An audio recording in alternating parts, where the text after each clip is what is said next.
शरीर को कितना दुलार करके तुम बचा लोगे? कितना?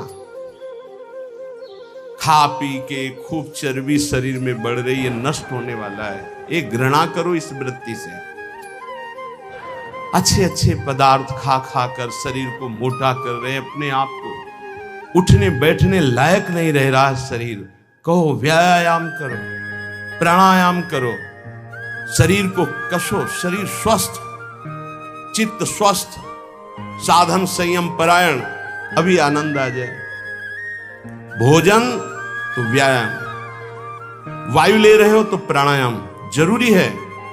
साधु हो या गृहस्थ हो, अगर तुम्हारा शरीर स्वस्थ नहीं, शरीर के कितने ऐसे अंग हैं जो साधारण प्रक्रिया से उन पर कोई प्रभाव नहीं पड़ता, उनको असाधारण, जैसे एक सांस में 2-3 किलोमीटर दौड़ना, चलो बाहर नहीं दौड़ सकते तो आजकल यंत्र चले हैं, ट्रेडमिल क्या कहते हैं, उस पे चल सकते हो आप। 48 मिनट प्रत्येक साधक को चाहिए कि पद्मासन या सिद्धासन में बैठे 48 मिनट। ये बहुत छोटी बात है। 6-6 घंटे आसनों पे बैठने का अभ्यास किया जाता है। भीषण सर्दी में पसीना, केवल एक लंगोटी लगाए गंगा किनारे बैठे, मार्किन नीचे बिछी हुई, उसी का आसन उसी का चला, 6-6 घंटे खुले में ऐसे पसीना से लथपथ शरीर हो जाता है। 90 प्राणायाम, साय मच जाती दिमाग में, एकदम मंत्राकार वृत्ति।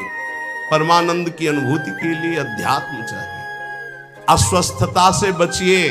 प्रत्येक साधक से कहा व्यायाम करो, चाहे साधक हो चाहे साधिका। संयम से चलो। व्यायाम प्राणायाम अत्यंत आवश्यक है। ठीक है, आपकी दिनचर्या ऐसी, तो समय निकालो, ऐसी दिनचर्या में समय निकालो कि आप व्यायाम कर सको, आप प्राणायाम कर सको। मान लो मेरी बात। आहार अल्प, पवित्र आहार है पक्का, इसमें कोई संशय नहीं, गुरु प्रदत्त आहार है, और अल्प आहार तो शतोगुणी बना रहेगा। दूसरा, व्यायाम प्राणायाम प्रत्येक साधक को करना चाहिए। यह महापुरुषों को देखें, अपने गुरुदेव को भी देखें, क्योंकि आजीवन हमें संयम पूर्वक भजन मार्ग में बढ़ना है। तो ये दोनों बातें जरूर। शरीर का दुलार करने वाला कभी साधक नहीं होता। प्रायः कुछ ऐसे महा कृपा पात्र जन हैं जो शरीर को संयम में, इंद्रियों को संयम में रखने की विचारधारा करते हैं। नहीं तो आजकल हम सुविधा को अपनी भक्ति का फल मानने लगे हैं।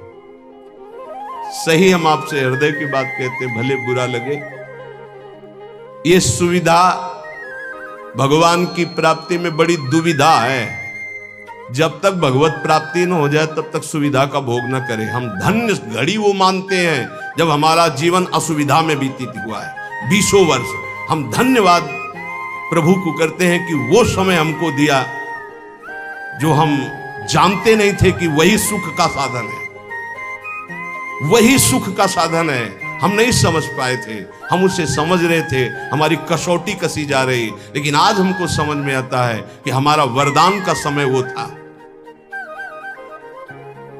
असुविधा साधक को ऊंचाई पर चढ़ाती है और सुविधा साधक को रोक देती है। ये पकड़ लेना। जिसकी वृत्ति भगवदाकार हो गई, महलों में रहे चाहे झोपड़ी में, कोई फर्क नहीं पड़ता। लेकिन ये स्थिति प्राप्त करने के लिए असुविधा चाहिए, तो उतना ही सुविधा का भोग करे, शरीर के दुलार में न फंसे, मान लिया जाए। नहीं तो आध्यात्मिक ऊंचाई पर चढ़ना कठिन हो जाता है।